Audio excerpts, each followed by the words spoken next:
Or Yeah, just dude. Yeah, whatever. all right.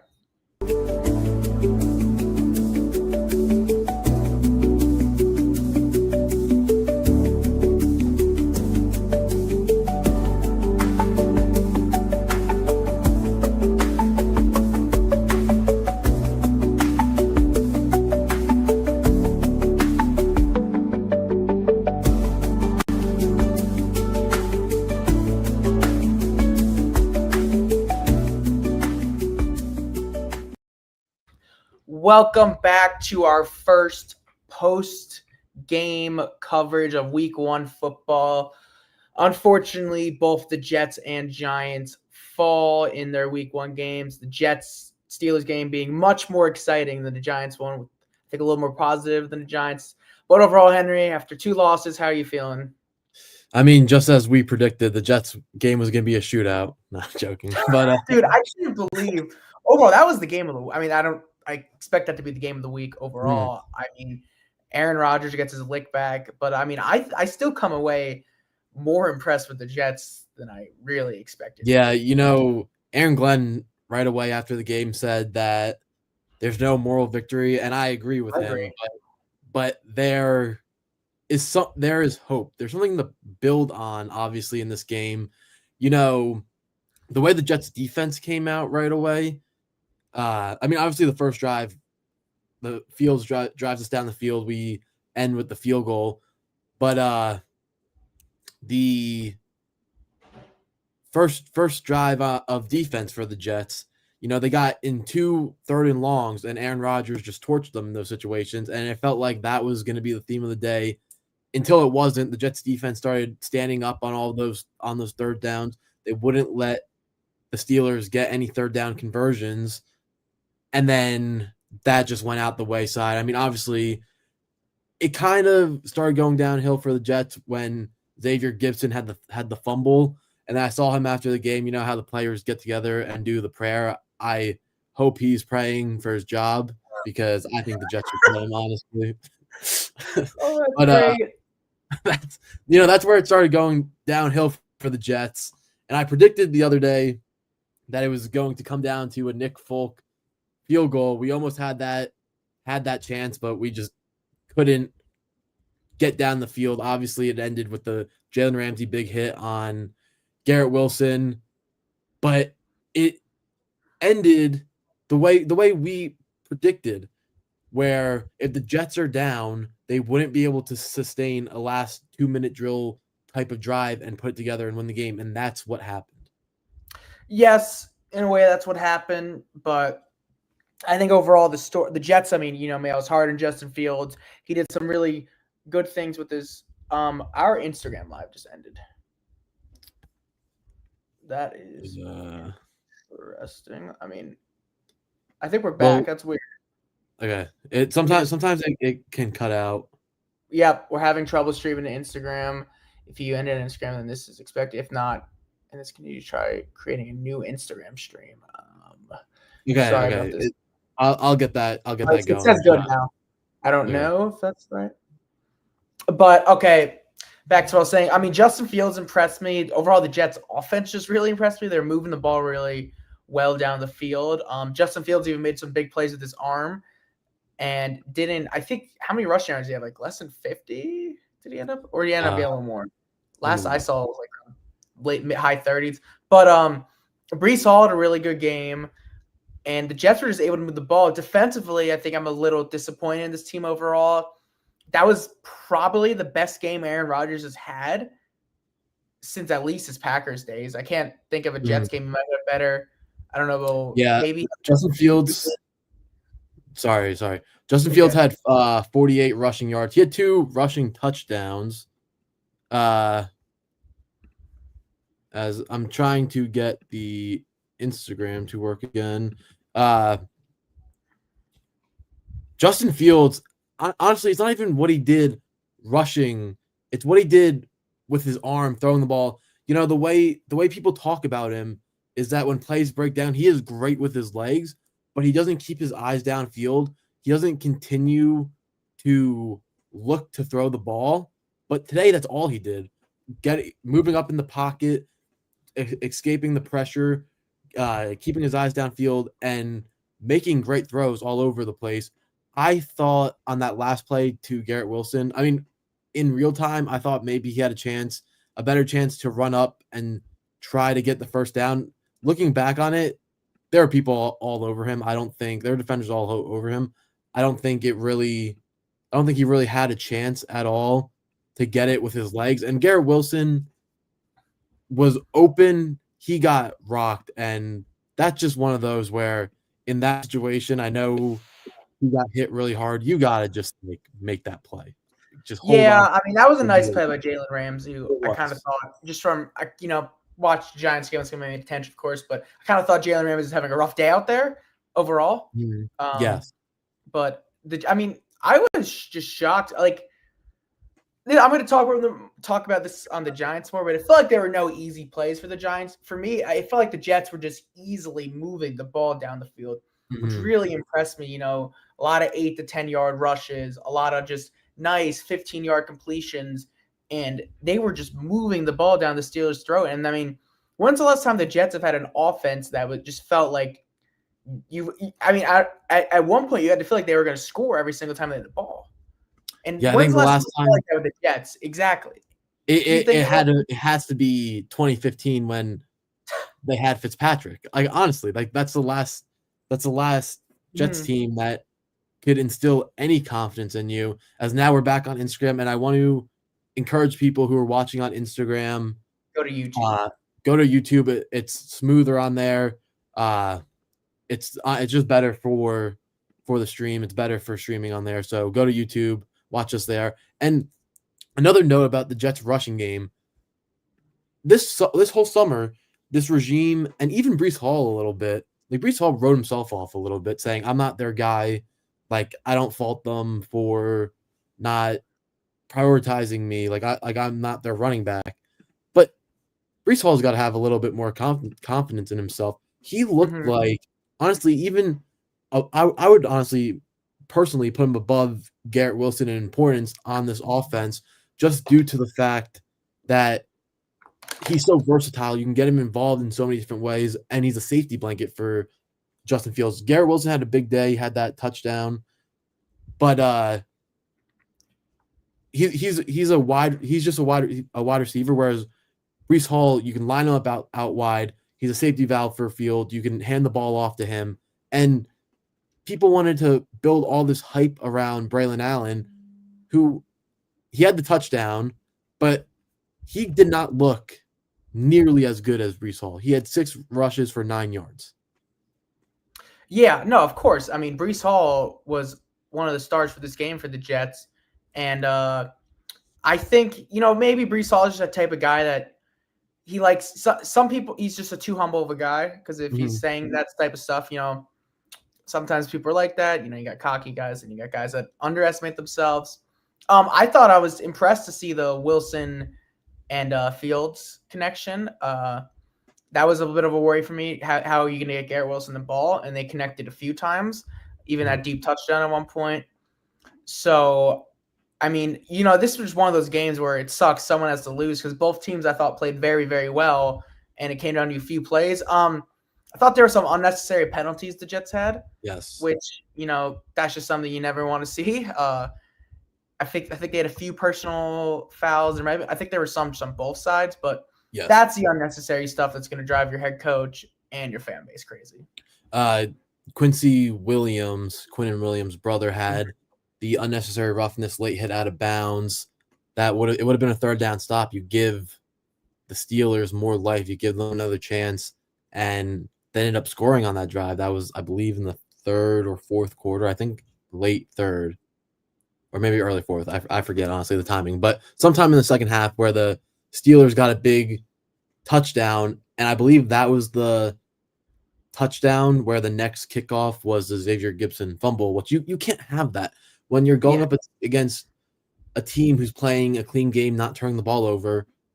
Like I knew when the Jets kept going up 2 possessions and then the Steelers kept answering to keep it within 1 possession, I knew the Jets were one mistake away from and losing the game, ultimately that's what lost them the game. losing the lead. Yes.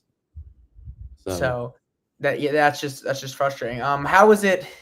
I got to bring it up, but was it just no? It was like, of course, like Aaron Rodgers has this game against Jets. Like, was that the type of feeling around him throwing 4 touchdowns? And uh or are you not yes. surprised? Yeah. Like I in the back of my head, I knew the Jets would find a way to blow this game.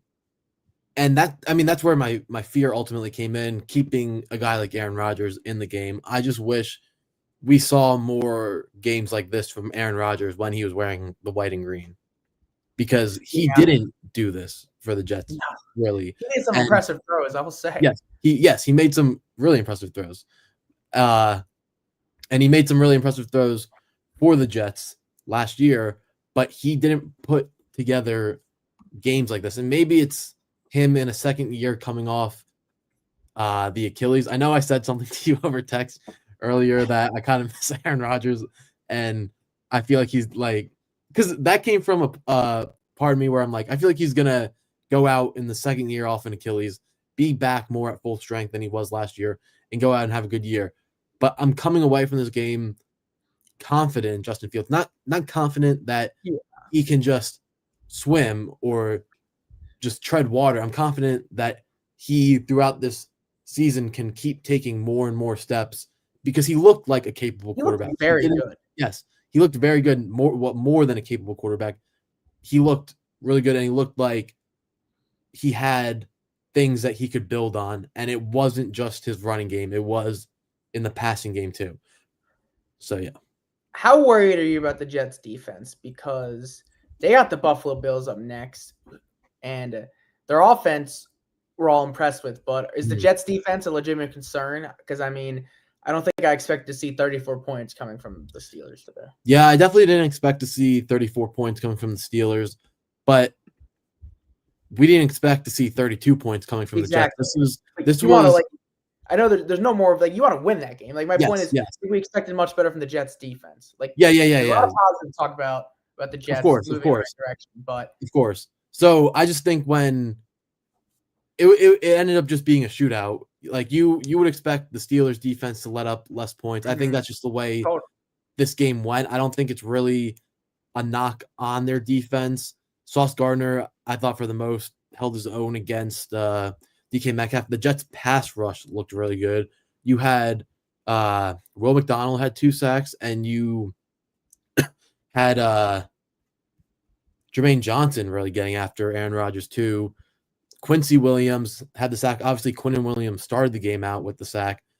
The Jets pass rush and D-line, and just the way Aaron Glenn dials up these blitzes, they were all over Rodgers. The thing that did concern me, though, with that is you had a lot of mismatches, especially in man coverage over the middle. You had tight ends getting wide open right over the middle on like little slant routes, and you had like a nickel corner covering those tight ends, or a linebacker covering those tight ends, where they're too fast for the linebackers but too big and strong for the corners. So I think something to watch out for is the man coverage for the Jets, to see if they can hold their own, especially against a wide receiver core where after DK Metcalf, they're not that deep at receiver. Their tight end room is good and deep, but yeah, that would be a concern of mine, honestly. And Brandon Stevens had a pass interference. He also had a big stop on I want to say it was DK or Austin late there in the game, but he had a costly pass interference. So yeah. And then so despite the loss, I feel way better about the Jets right now than I did at 9 a.m.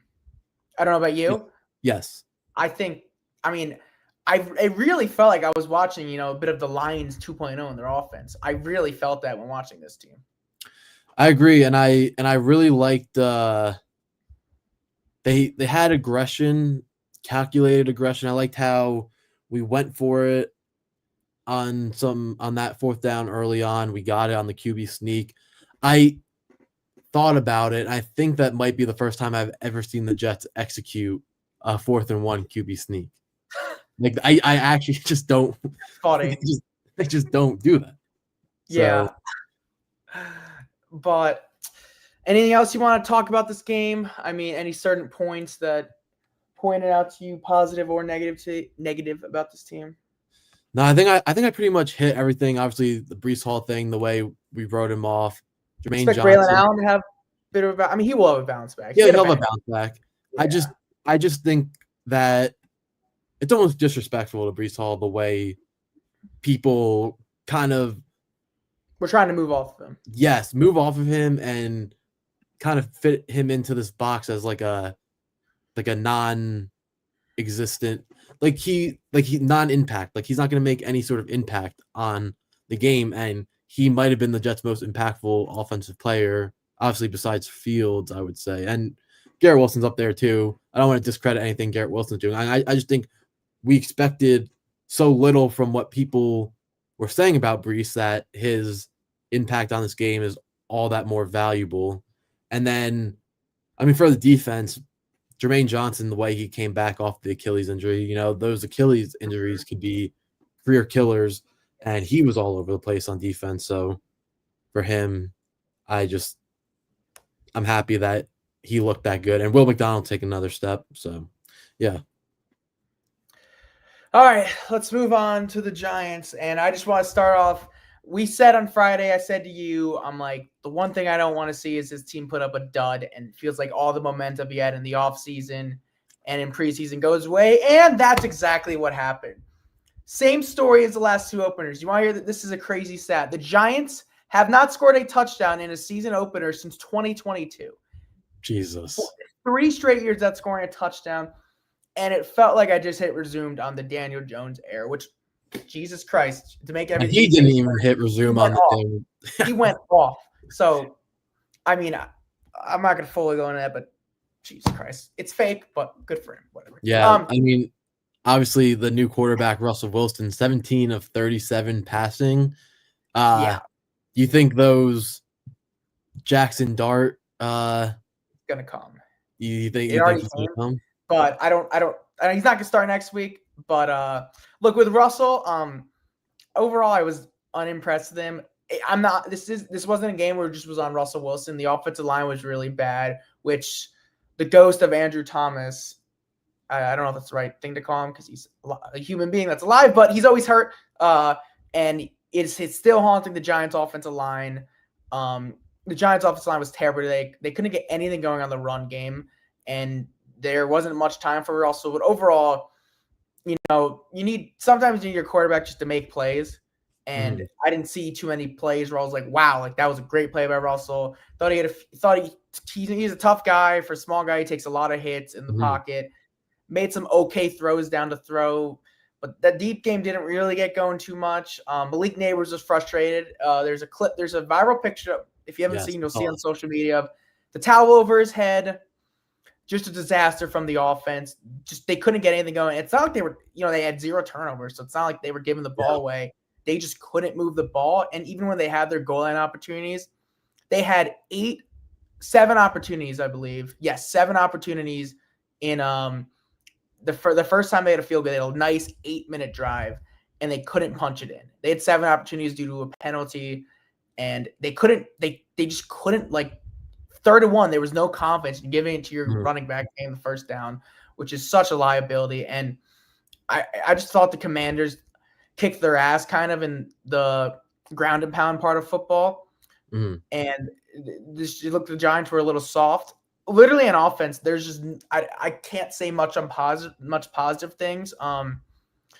Really, there's none. I mean, Cam Scatterbo played a little bit today, and I'll give this guy credit. He just goes to the game and he's just looking to lay out people. Yeah. And he had a really nice block, and in his limited opportunities, he kind of made some noise, literally trying to run over people. I'm like, all right, shout out this guy. Like, all right, at least he's showing some heart, but there was nothing on offense to be happy about. Nothing. On Cam Scatterbo, me and you have more career yards than he does. It was a catch is one positive play. Yes, yeah, and rushing yards. I should. Literally, like besides the few Malik Neighbors routes that at first like wow because the guy's so talented, Hmm. um, there was just nothing to be excited about. I'm literally mentioning Cam Scadaboo, who is yes, he's got negative yards, and like Hmm. he's something that I noticed. Yes. Besides that, there were nothing positive. Neighbors was frustrated. Him and Brian Dable got into it on the sideline, which I've never seen Dable do besides one time with Daniel Jones. Uh-huh. Uh, And he had a comment that's here. and that is a little different to get into it with your quarterback. That's more of like you're more like partners in that exchange. Whereas I don't know. Yeah. And they tried to get Neighbors. Yep, this just shows how bad the Giants been in week 1. Continues this year. Shout out Tony Pease with this stat. Since 2011, when the Giants won the Super Bowl, really when this drought has started, they are 2-12 with a minus 191. That's Bad. insane. Just bad. Just pathetic. But back to Russell. I mean, they tried to get going Malik Neighbors. It's not like it wasn't getting targeted. They connected a few times, but I don't want to say like it was like obviously off, but I'm kind of a little, I don't know. I feel like Malik was kind of just complain. Like the guy's a competitor, but he Yep. still had, I think, about 60 yards and like 10 targets. Like it's not like they weren't trying to get him the ball. Yeah, he had 12 targets, 5 receptions, and 71 yards. So like Yeah, he definitely he got his, but I mean that offense was pretty stagnant. And like there you was, said, nothing going on. yeah, there's nothing going on. Especially for a Washington defense that you would expect isn't that great. You expect Typically, no. They've been mentioning how they buffed up that defensive line, and yeah. they just take the Giants. Like there was just no movement on the run game, and they could not get the run game going. I mean, really, so many third and long and first and second down, they were horrible. So that killed them. Mm-hmm. And it's not like they made just like oh my god mistakes. They just got outplayed just Yeah. as a team so badly offensively. I was And then sorry, go ahead. no, you keep going. I was definitely paying more attention to the Jets game, but I felt like every time I had both the games on. It felt like every time I turned my head to look at the Giants game, it was Tyrone Tracy getting tackled in the backfield. Yeah, it was just 1 or 2 yard gains. There's really not much room for him. Mm-hmm. And just this team, just the ghost of Andrew Thomas just haunts them. I mean, I don't. Your Giants' offensive line's been bad for a while, but the one good one they find just can't stay healthy. Like it's insane, and management is yet to solve the solution of building a average to a below average offensive line when he's not playing, and it just felt like hitting resume on the last 2 years, and it's frustrating to see. And well, I don't totally blame Russell. I will say this: if the Giants have a performance like this next week in Dallas, where they don't score a touchdown or they score like 10 or less points, I think Jackson Dart's the quarterback in week 3. I think that's it. Week 3 is Sunday night against the Chiefs, Yes. right? That would be electric. And I wonder if the Giants are almost waiting. I seriously wonder if the Giants are like, all right, we'll put Dart in once Andrew Thomas is back, just so we don't screw him over. But yeah. I seriously can see Russell getting benched week 2 if they put up another offensive performance like this, because this is inexcusable. And the Giants didn't directly say this to the public, but I think a lot of the reasons why Dable and Schoen kept their jobs is because they pitched to John Mara, hey, we had the Daniel Jones problem. Get me a new quarterback. It'll look different. New quarterback looks the exact same. Daniel Jones goes elsewhere and balls out week 1. So it's going to be a rough press conference. It's going to be a rough Monday morning.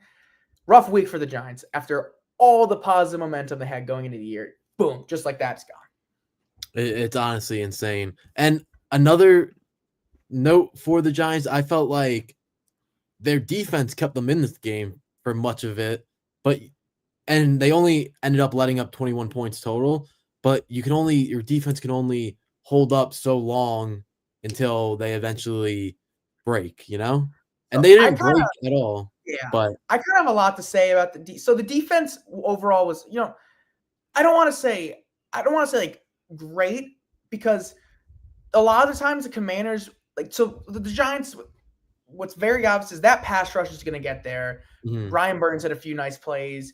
Abdul Carter was making his notice. Kayvon Thibodeau too, and they're gonna. There was a ton of holding calls because those guys are so Yeah. talented. But overall, I was kind of unimpressed with the secondary and Shane Bowen as a defensive coordinator. I feel like a lot of times the Commanders would get in 2nd and 15 or 3rd and 11s and get the first down, and that stuff can't happen. Mm. So, from a talent wise, they just had too much to look like, oh my god, bad. But I thought there's a lot more that they could have done. The secondary did not impress me, and I just felt like it was a poorly called game by Shane Bowen, who I've just been yet to be impressed with since he's came with last year. And it just felt like they were sitting in a lot of soft zone coverage.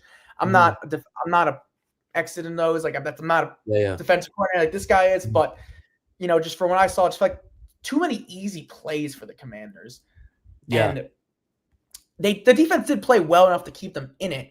And like, if you have an okay offense, you could still win this game. But I don't want to act like it was a really well played game for them. I thought the Commanders were kind of able to move the ball a lot still. Yeah, I mean, I feel like the weakness of this Giants defense is their secondary, Yeah. and there are teams that have to lean on their pass rush to get to the quarterback quickly so that they can almost mask a poor secondary. And that's just kind of what this Giants team has to be almost. And they have the players to do it on that line where they can rotate pass rushers. Mhm. They have 3 great edge rushers, and you really only have 2 edge rushers on the field at a Yes. time. You can And go do packages where you put all 3 of them out there, but yeah. maybe it could have looked different if the offense could have stayed on the field. Like, Mhm. overall, 21 points and one of those touchdowns kind of came at the end. I'm not like, that's not bad. Like, that's not something Mhm. like defense cost us this game. I just think there's a little more potential to it. I thought they could have caused a little more turnover. Like, they didn't really cause any turnovers, and like that, there are actually no turnovers in this game, or one on downs for the Giants. But Yeah. the offense just going to be the key story to this, because just once again, you're having a bad offensive performance, and you just need better overall from everyone. And just really frustrating to see this dud of a performance week 1. Yeah, and I'm it's just actually it's it's the same actually shit. funny. Sorry, it's actually funny because the Commanders had more penalties. The Giants won the time of possession battle, and usually you do things like that and you win the game. Wow, I But didn't realize they won the time of position. I mean, it's Wow. by just over a minute. But Okay, but the Commanders did have a lot of self-inflicting plays at the end of the Mhm. half. Jaden Daniels just, for some reason, he had an intentional grounding when they could have just spiked the ball. He tried to Yeah. get another playoff. That would have been another field goal, so that would have Mhm. been more points. A few, like, they had a few plays where it's like not really a drop or bad throw, it's just like one of those where it's 6 inches off, and Yeah. it's just a tough play for the receiver to make. So they were like, the opportunities were there for them, and this game honestly could have been 35-6 easily. But the Commanders didn't play an awesome game. I mean, defensively they played pretty much pitch perfect, but I think that has more to do with the Giants' offense than their Yeah. defense. Unless, look, maybe it's week 6 and the Commanders' defense looks great, different story. But based on last year, this is not a great defense, and the Giants could even score a touchdown. Yeah. Yeah. I mean, obviously, we don't have past games this year to base Yes. our opinions off of things. So obviously, we're building that now, and in a few weeks, we'll be able to base our opinions off of these things. But yeah, I mean, I feel like just your point you made about Dable now having a more capable, or what he thought to be a more capable quarterback than Daniel Jones, and it just like not showing Yeah. up or working out like I that. mean, At the end of the day, we've been giving this guy a break for the last few years and have been giving him the benefit of the doubt and blaming other people and saying that it's not his fault. I mean, the time comes where the finger pointing's got to be turned back on. this is really interesting. So I just refreshed my Twitter, and Mhm. apparently Brian Dable is avoiding questions about Russell Wilson being the QB1 next week. That's Oh crazy. wow, that That is insane. And probably something there. and he talked about Jackson being the QB2. Like someone asked a question about that, and he said Jackson outperformed Jameson training camp. So Jesus, this I'm telling you, I think they'll still start Russell next week, but if it's anything like this, I think you need to see much improved. I really think week 3 Dart can start. I'm not trying to be too hyperbolic. I'm gonna try to find the exact quotes that Dable said, but that's crazy. Like it's already week 1, and you're not like last year they were committing to Daniel Jones still at this point. And after a similar performance, it's kind of crazy he's not even committing to Russell Wilson. I am trying to find. Yeah, I mean, I feel like now, after like everything to this point has been speculation. What we thought about Russell Wilson, what we thought could happen, but now because you can't really base anything off of preseason, now week 1 has happened, and it's really time to start asking those questions about if Wilson is the guy, if they will turn to Dart. When I remember when we talked about how they named Dart as the number 2 guy in the depth chart, I was like, oh, I wouldn't really look too far into this. I feel like it's just to keep him ready, but maybe there is a reason that they wanted to keep him ready, keep him engaged, because maybe Dable's been watching Russell Wilson every day in camp. Maybe Dable's like, oh shit, we need this guy to be ready because we're gonna have to turn to him sooner rather than later. I mean, there is like a legitimate excuse to bench a guy when your offense puts up 6 points.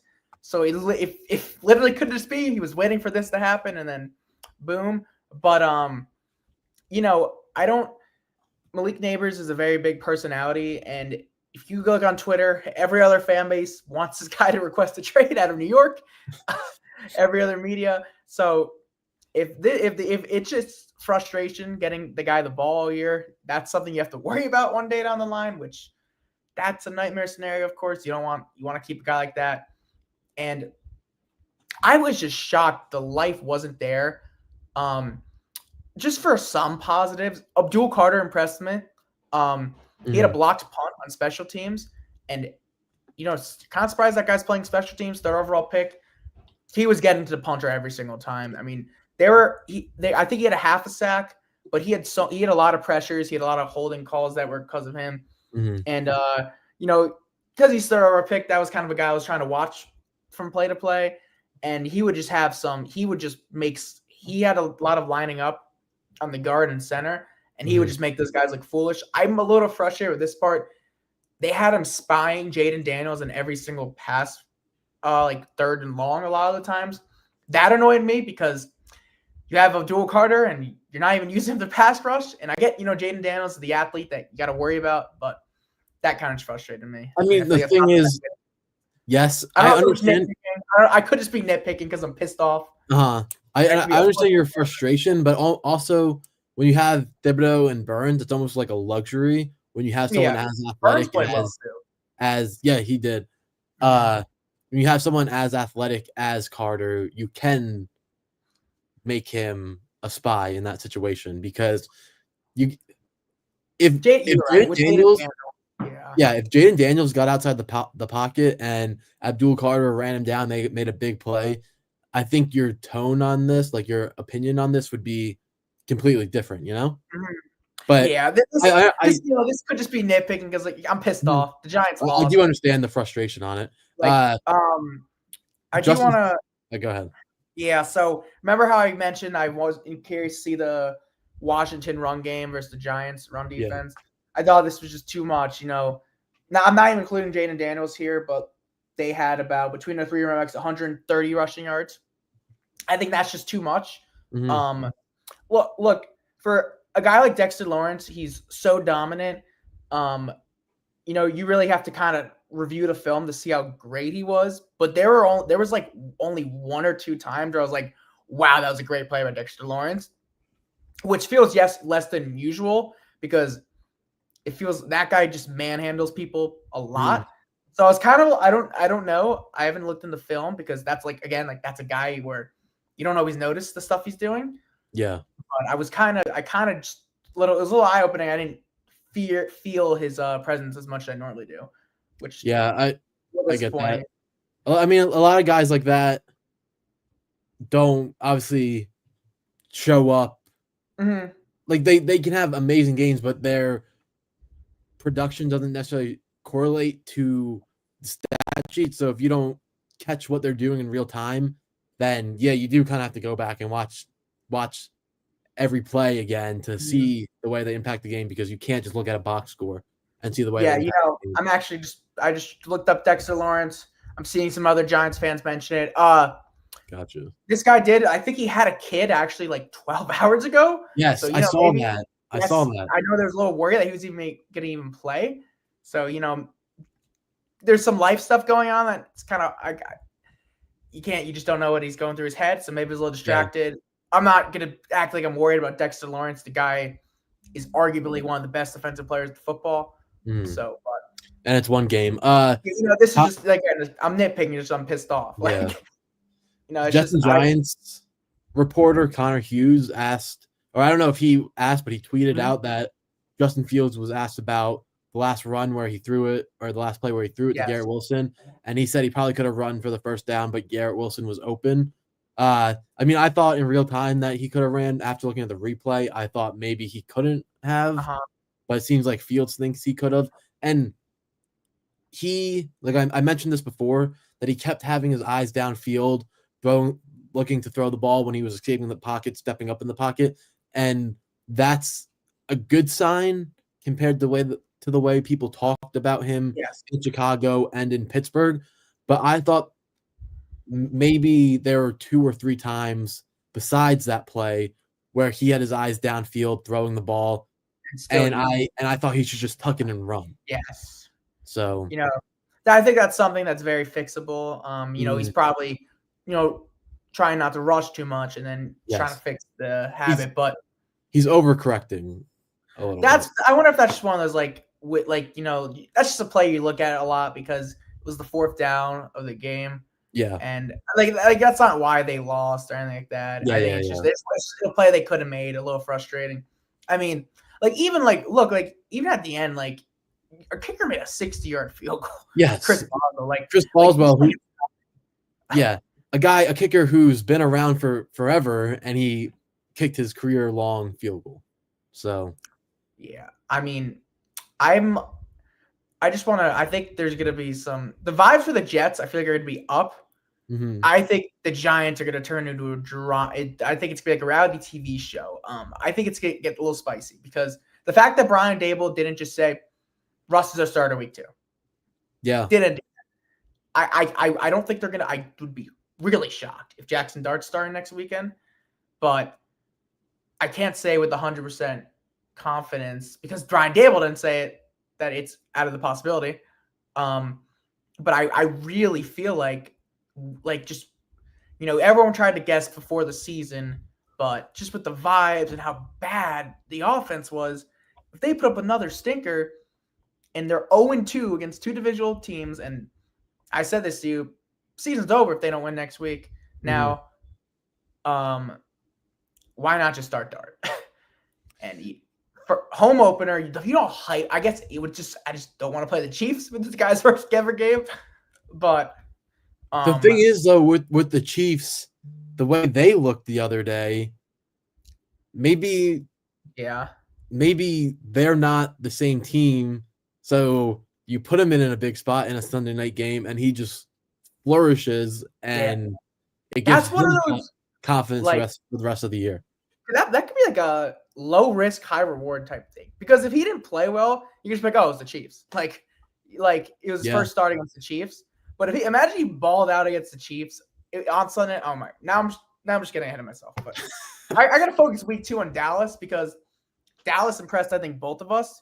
They lost. They're having their own home opener. I'm not gonna lie.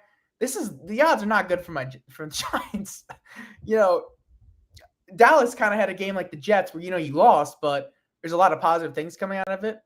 So I don't think they're gonna win next week, and I think there's a good chance Russell Wilson's benched. The Jets, Bills, home game against the Bills. I think fandom's excited. I Big got game. more. I have more confidence going into that game than I had going into today. And I I mean, think there's a so. lot of factors going to that. We had a lot of great individual performances. It was just a couple mistakes that cost us that game. I think though, the Jets at their best and the Bills at their best, the Bills come out every single Of time. course. You kind of have to hope for the way the Jets beat the Bills in their home opener when last year or 2 years ago when Rodgers tore his Achilles.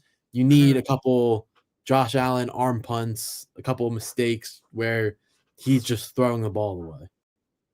Yeah.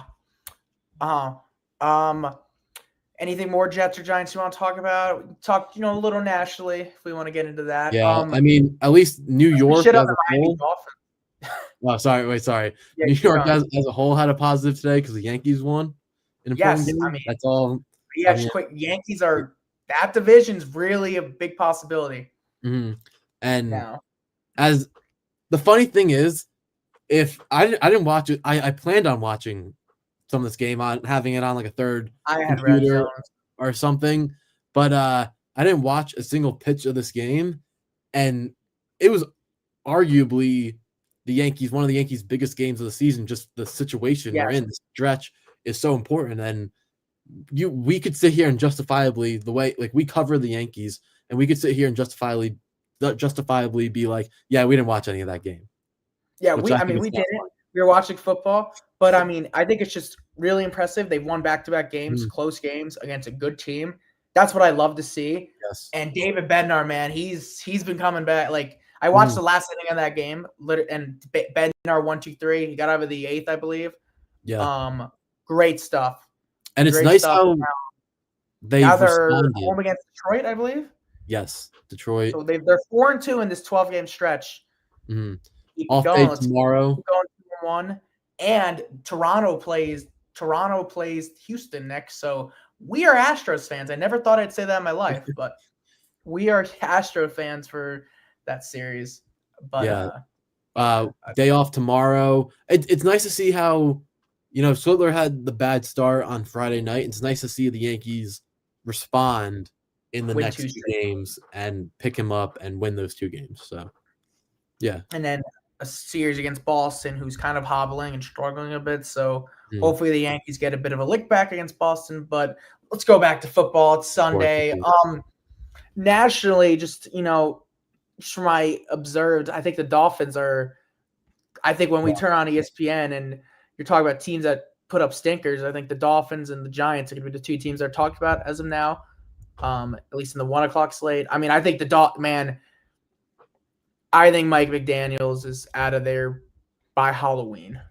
I think Tyreek Hill might be out of there by Halloween as well. Yeah, I think Tyreek Hill's like the Chiefs. I'm telling you.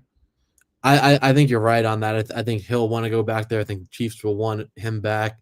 The Chiefs could use a player like that, especially the Xavier Worthy injury. I don't know how long he'll be out, but you could always, no team can not use a Tyreek Hill type player. The Colts just looked really good. I don't know how much of that is that Miami's a bad team. A lot of people were down on Miami coming into this year. We're down the Colts too. So good. Yeah, that's true. They kicked Miami's ass. I still think it's more Miami just really just being a sinking ship. It's gonna be. It's not fun there. I'll just say that. I think that's the team that's due for the next blow up in the NFL. Who won that Falcons-Bucks game? That was a good game. Oh, the Bucks won 23-20. They won it on a game-winning field. I think they might have missed then if it was 23-20. Wait. They did. Wait, how'd they win? I thought they kicked the field goal. Someone had to miss. Last I saw, Atlanta must have missed a field goal. Okay. Because they were gonna go to OT. Packers up 17-3 now. Wow. Lines. But we started the stream. Brown game ever. I don't know if you kind of saw that. I didn't see the way it ended. We started the stream and a 35-yarder. Damn. Yeah. Damn. Joe Flacco, from what I saw, looked pretty good. Joe Flacco is still a very capable crazy, bro. he was never this good on the Jets. Like, No, or like towards the middle end of his career, I guess I call it this point because he's extended his career now. yeah. I mean, that was the middle end. This has got to be the end, no? Yeah, he's 40. Good for these. I mean, Rodgers really impressed me. I mean, I wonder if Pittsburgh is going to be. If Rodgers is this good, I mean, they're gonna be a threat, man. Like that's a playoff team easily. Yes, and like we talked the other day about what Tomlin has done with bad quarterbacks, and now exactly. he's got a capable quarterback back.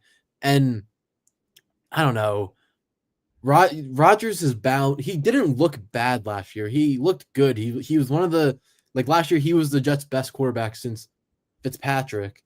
And I mean, you got to think coming year 2 off the Achilles, he's only going to look stronger this year. That was the one thing where I made the comment to you earlier today. Like, I kind of miss Aaron Rodgers. Like, I'm ready to buy back in for year 3 of he's saving our franchise. Yeah, I mean, but Fields played really well though. He did, yeah. So now I'm moved off of that.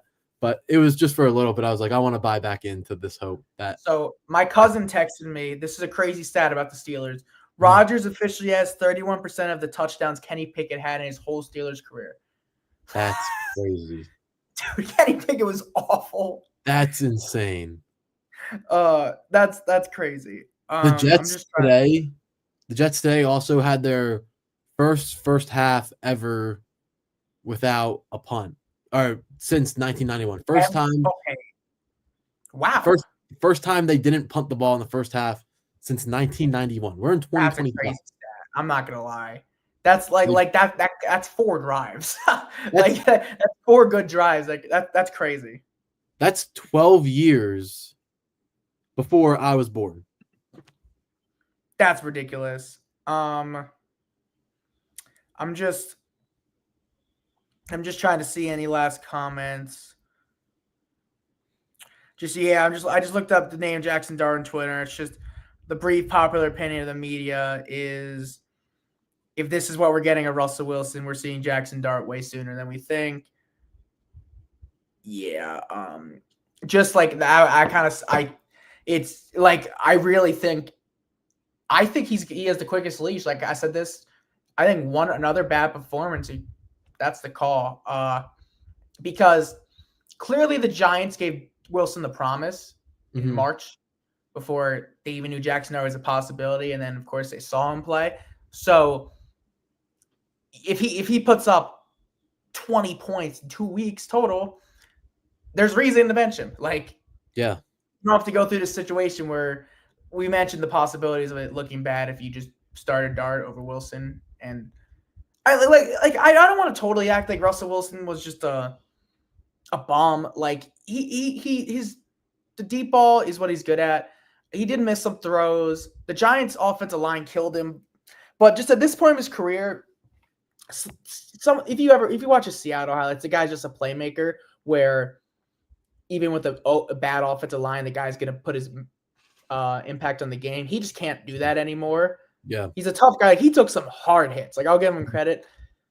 But I think Jackson Dart is just more of a playmaker than Russell Wilson is at this point of his career, where Dart's a guy that's going to make some plays. And Russell Wilson, it almost feels like would have to be in like a good system, like to put his mark in the game.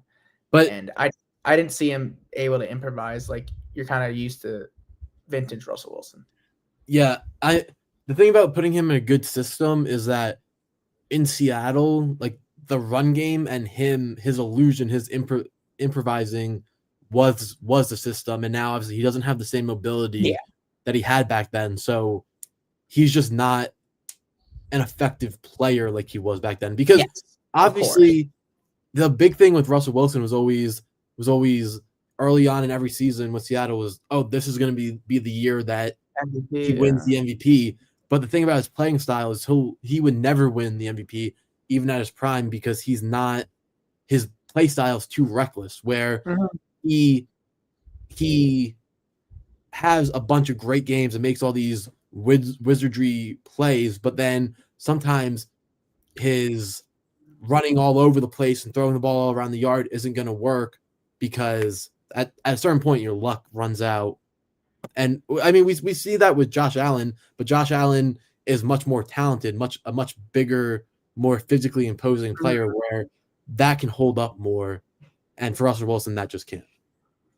Yeah, I mean, this is gonna be a storyline. I think I might have to look back at the tape, and I might try to rewatch it for Russell Wilson to see if maybe some of it isn't his fault. But I just think he just doesn't. I mean, he's a 37-year-old tiny quarterback. Like, Yeah. like I don't have any ill feelings toward this guy. Like, how much could he do at this point of his career on a team like the Giants? This isn't. Most of these veteran quarterbacks aren't contenders, and he's not. And especially, when how important it is a great left tackle not playing is for a guy like Russell Wilson. Yeah. Like, I mean, I don't know what the hell's going on with Andrew Thomas. Hopefully he can play next week. I mean, unless they're not telling us what's going on, it feels like this guy. I thought he'd play the opener. Didn't. Hopefully this guy can play next week. But Giants season's really quick. Really could get out of hand quick. And look, maybe the Commanders. This was a team that for some reason, a lot of the media was down on. Like, not down on, but this is a team that made the AFC Championship. Yeah. They are just a better team than the Giants. I don't know. I'm just pissed off. I need to see better. I just need to see a better performance from the team. The funny thing is, up to this point, we say, oh, well, we can't base our opinions off of preseason. But, like, now it's like we don't know what is flash in the pan and what's here to stay because we've only seen 1 week. Like, it's a small sample size. I think for the Giants, I just think for the main fan bases, it literally felt like you're hitting resume on 2023 and 2024. Yeah. And I think that's the frustrating part compared to other teams that lose in week 1. This is the same story that the fans have seen, and you're getting spoon-fed this different stuff, how this is going to be different. And without directly saying it, you blamed everything on Daniel Jones for the problems the last 2 years. And it's just the same thing. Clearly, Brian Daboll loves Jackson Dart. I just don't see a reason why this guy's not going to start soon, especially if Russell Wilson keeps this up.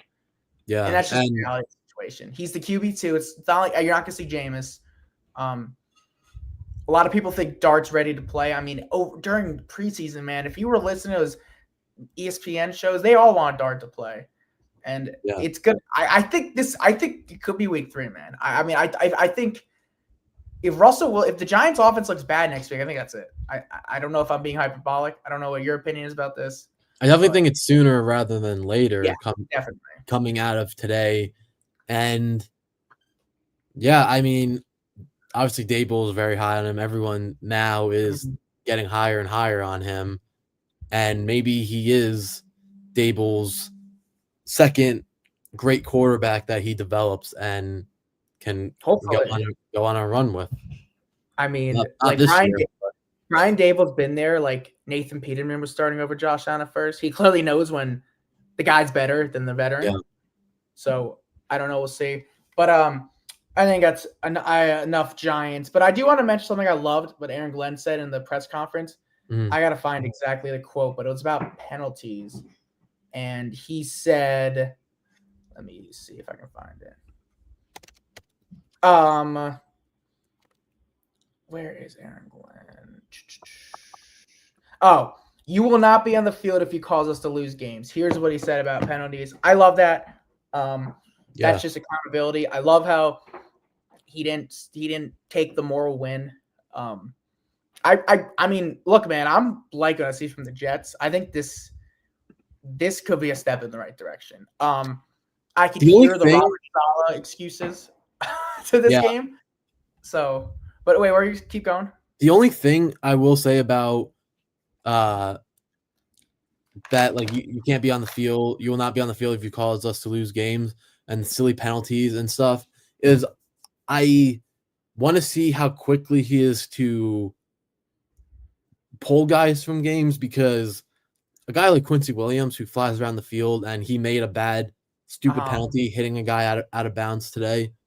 I wonder how quick he is to pull a guy like that out of the game, as opposed to like a Xavier Gibson where he almost didn't make the team, and you're much more quick to pull a guy like that out of the game where he's more easily replaceable.